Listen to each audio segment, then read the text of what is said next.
que saben o tienen idea de que es un proceso inflamatorio.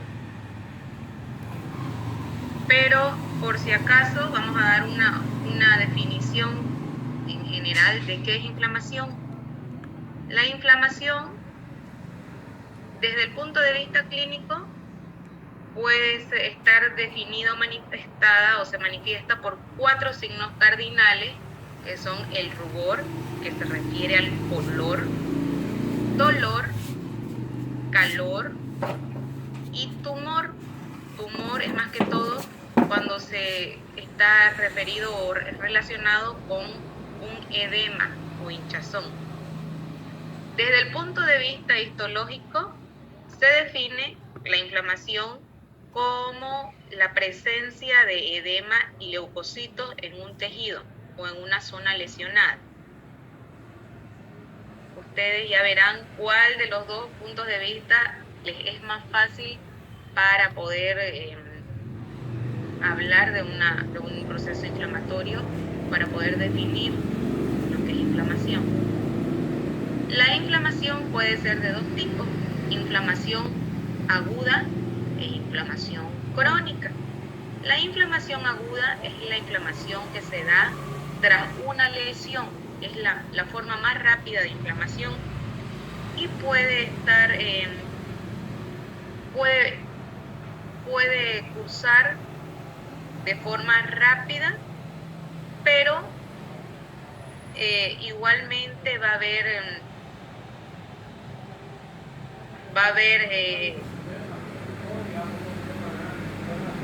haber lesión de nuestros tejidos.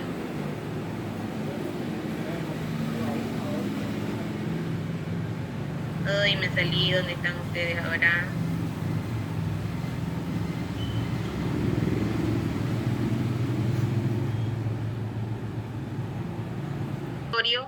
Agudo dura entre horas y pocos días,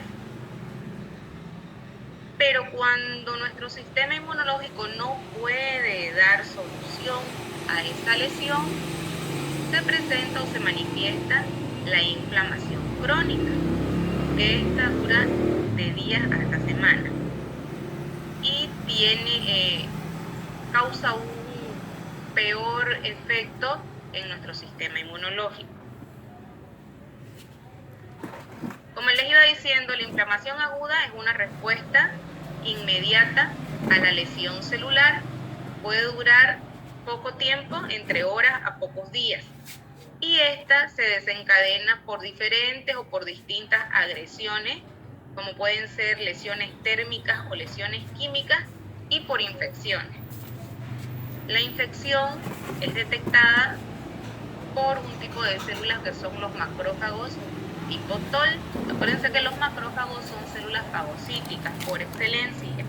Y estos macrófagos tipo TOL, ¿qué van a hacer? Van a liberar moléculas citocinas que atraen a los neutrófilos al sitio de infección, produciéndose por medio de estas moléculas inflamatorias que son las citoquinas una tormenta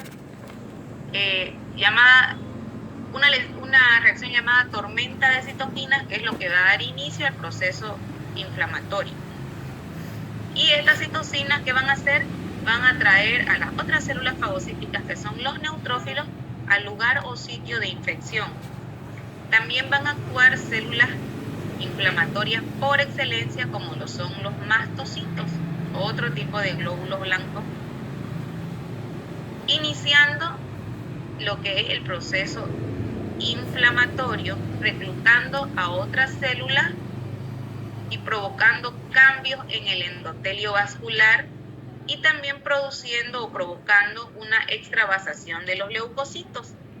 ¿Para qué? Para que se lleve a cabo el proceso inflamatorio y se empiece con la destrucción de ese antígeno. Ustedes habían visto en Inmuno-1 como mecanismo de defensa inespecífico la inflamación, donde habíamos visto que los mastocitos y los basófilos, dependiendo del lugar donde se lleve a cabo la captación y retención del antígeno van a ser los que van a actuar como células mediadoras de la inflamación. Estos mastocitos que están protegiendo más que todo tejidos y los basófilos que están en el torrente circulatorio van a liberar su contenido en moléculas inflamatorias, como son contenidos en sus gránulos, como son la histamina, los leucotrienos, prostaglandina, especialmente la histamina, que va a ser la encargada de poder retener al antígeno causando el foco inflamatorio o proceso inflamatorio, y al mismo tiempo viaja por el torrente circulatorio para poder dar la señal de que haya algo que se ha encontrado a las células fagocíticas, en este caso a los neutrófilos, si se trata del torrente circulatorio, y a los macrófagos, si estamos hablando de los tejidos. Entonces, van a reclutarse todas las células encargadas de fagocitar para destruir al antígeno agresor, y también en este mecanismo se va a producir un cambio en el endotelio vascular y va a haber una extravasación de leucocitos, es decir, que los leucocitos van a pasar de un sitio al otro para lograr destruir al antígeno. Como les decía, la inflamación aguda dura poco tiempo, pero lo que busca es destruir rápidamente al agresor o al antígeno. En esos cambios vasculares que se van a producir en la inflamación aguda, se va a producir una lesión tisular, es decir, a nivel de tejido, que va a dar lugar a la liberación de mediadores químicos. Estos mediadores químicos son los que yo les había nombrado: la histamina, prostaglandina, citocinas y quimiosinas. Todas estas son moléculas inflamatorias y estas van a actuar sobre nuestros vasos sanguíneos locales, permitiendo que se produzcan cambios vasculares para que haya una vasodilatación, por ejemplo, para que haya una circulación más lenta con aumento de permeabilidad vascular, y para que haya entrada de células inflamatorias en esos tejidos, células inflamatorias y fagocíticas en los tejidos, para que se pueda destruir al antígeno.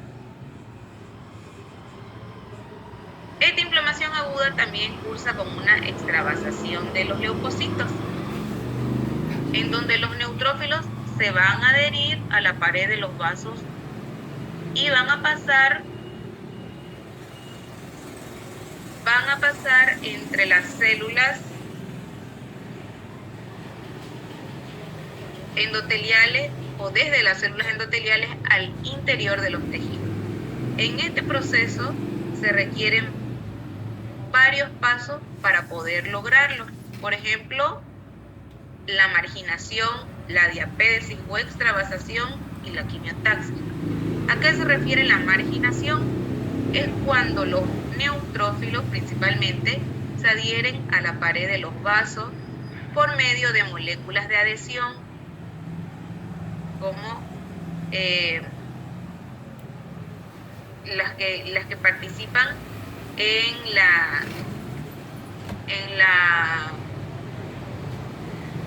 la destrucción de antígenos, cuando se da, por ejemplo, la formación del complejo de ataque a membrana en el sistema de complemento. Por si ustedes no se acuerdan, habíamos hablado del sistema de complemento y su activación por la vía clásica y la vía alternativa. Entonces, por cualquiera de esas dos fases del sistema de complemento van a actuar las moléculas de adhesión, y a través de un anclaje y por activación y fortalecimiento se puede llegar a la marginación de las moléculas que estén o de las células que estén causando ese proceso inflamatorio. La diapédesis o extravasación, los neutrófilos se van a mover entre las células endoteliales hacia el interior de los tejidos para poder ser destruidos. Y la quimiotaxis, Y la quimiotaxis, por liberación de varias sustancias quimiotácticas, estas moléculas integrinas permiten que las células inmunitarias se dirijan a la zona específica, produciéndose lo que se llama,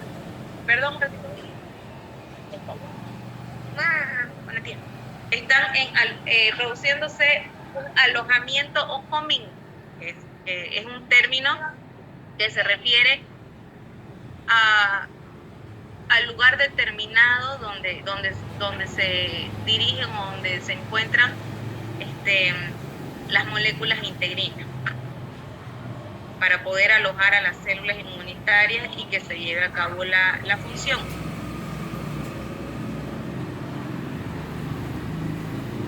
La inflamación aguda, en este tipo de inflamación, los neutrófilos van a expresar diferentes moléculas, como son las integrinas beta 1, que son moléculas de adhesión, y estas van a permitir que los neutrófilos alcancen la zona de inflamación y puedan fagocitar al microorganismo o al antígeno o partículas extrañas, liberando las enzimas que contienen en su citoplasma, específicamente en sus gránulos citoplasmáticos. Durante la quimiotaxis y la fagocitosis van a liberarse metabolitos y proteasas que pueden resultar dañinos para el anfitrión, es decir, para la célula que está actuando, por lo que mueren los neutrófilos, y esto va a ocasionar la formación o presencia de pus. Ese pus no es más que todas estas células fagocíticas o neutrófilos que se han destruido, que han muerto luego de actuar, produciendo toda esa masa conocida o toda esa secreción conocida como pus. En la inflamación aguda actúan diferentes mediadores moleculares, como son los metabolitos fosfolipídicos de la membrana. Ahí entran las prostaglandinas, leucotrienos, el factor activador de plaquetas, que actúan como mediadores inflamatorios importantes. Otro tipo de mediadores de inflamación son las moléculas citocinas o citoquinas,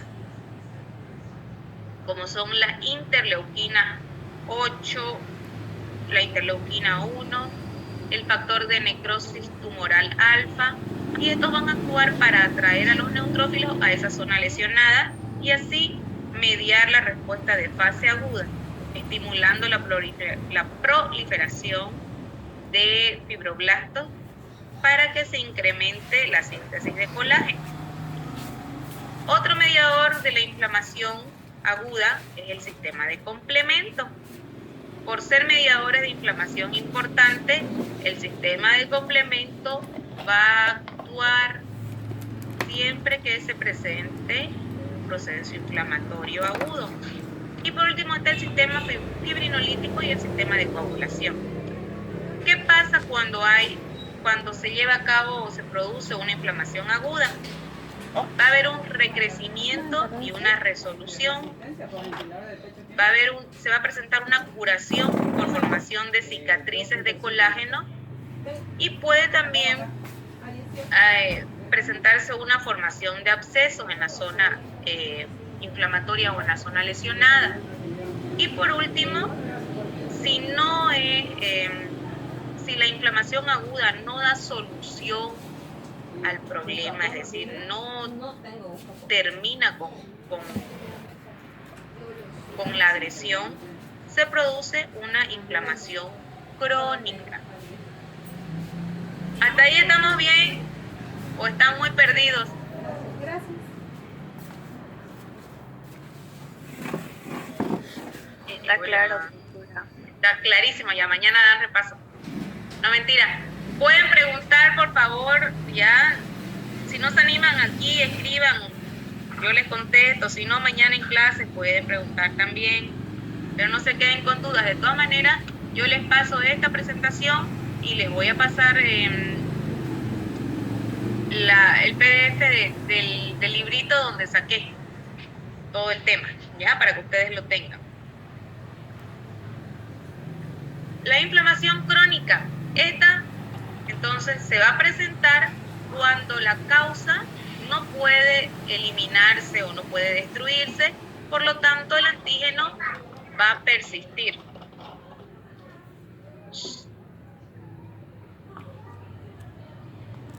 Como consecuencia de reacciones autoinmunitarias persistentes, también se manifiesta o se instala la inflamación. Ya, son tuyos.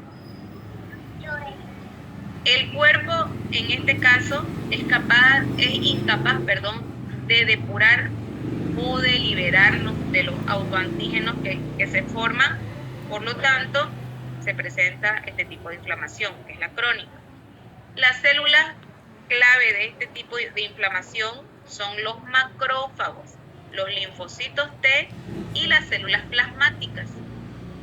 En la anterior, en la inflamación aguda, acuérdense que actuaban los neutrófilos como células fagocíticas y los mastocitos como células inflamatorias, principalmente. En cuanto a inflamación, en la enfermedad, la inflamación es un mecanismo que va a actuar como mecanismo de defensa, ya que pretende proteger al huésped, pero puede ser destructiva en algunas o en determinadas circunstancias. Aquí es un tipo de mecanismo de defensa inespecífico. Siempre que se trate de algún antígeno nuevo o de una primoinfección, va a presentarse la inflamación como mecanismo de defensa. Bueno, ¿sí? Acuérdense que es la antesala a la fagocitosis, es lo que va, se puede decir, preparar a nuestras células o alertar a nuestras células para que se lleve a cabo el mecanismo de fagocitosis como mecanismo de defensa. Cuando persiste o continúa la agresión de un antígeno, se da la activación continua y una acumulación de macrófagos, lo que conduce a la formación de macrófagos ligeramente modificados, que son los llamados células epiteloides. Y también se presenta una formación de granulomas. Esto únicamente cuando el antígeno persiste o cuando la agresión persiste y se da la acumulación de macrófagos, estos van a sufrir una ligera modificación en su función y en su estructura, en su morfología, lo cual va a hacer que estos macrófagos no se conozcan como macrófagos en sí, sino pasen a ser llamados células epiteloides, no epiteliales, por favor, epiteloides, y estos, bajo esa forma, pueden dar lugar a la formación de granulomas. Y estos granulomas son más difíciles de destruir. Es como que tuvieran mayor capacidad de agresión dentro de nuestro organismo y cuesta un poco más que nuestras células fagocíticas las puedan destruir estos granulomas. La respuesta granulomatosa, aunque evita que la infección se disperse, es perjudicial para el huésped. Estamos hablando como huésped para la persona que está siendo agredida por el antígeno. ¿Ya? Y hasta aquí termina nuestro tema.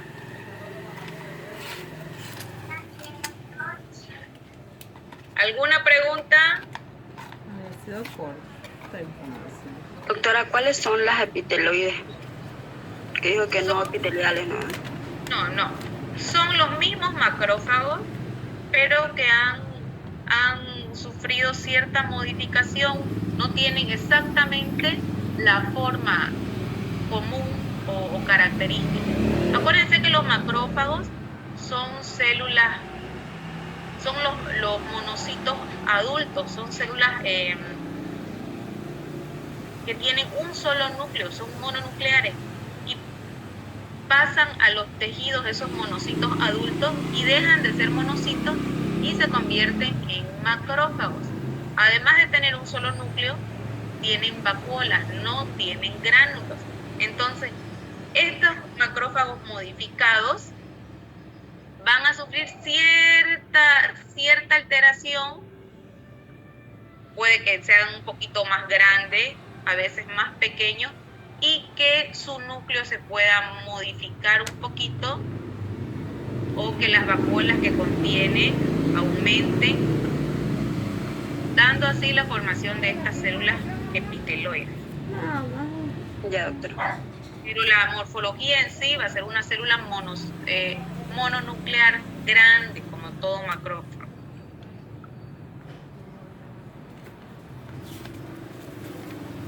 ¿Alguna otra pregunta?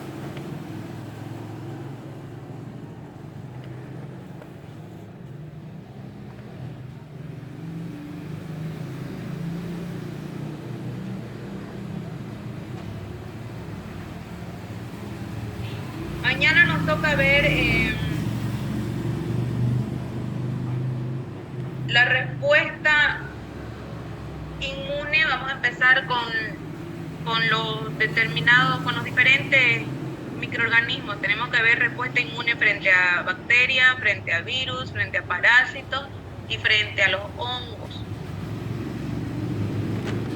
Entonces yo creo que una clase y hasta el lunes, la clase de mañana y la del siguiente lunes la ocuparemos en estas 4, si es que no ocupamos un poquito más, dependiendo de cómo estén ustedes. No me pongan así esa cara de cansancio, de mentiras que me ponen a veces para que yo ya no siga cuando estamos en clase. ¿Alguien más tiene duda? ¿Es necesario que repitamos algo? Ya se nos va a acabar el tiempo.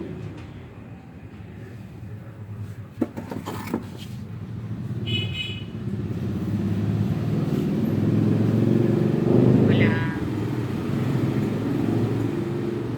¿Ahí quedó? Parece que no, doctora. Parece que no.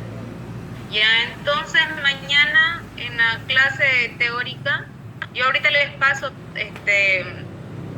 lo que avancé, el que pueda lo revisa, y si tienen dudas preguntan mañana por favor, o me escriben. Ya, doctora. Si hay alguien que no está en grupo de práctica, mañana también lo vemos por favor.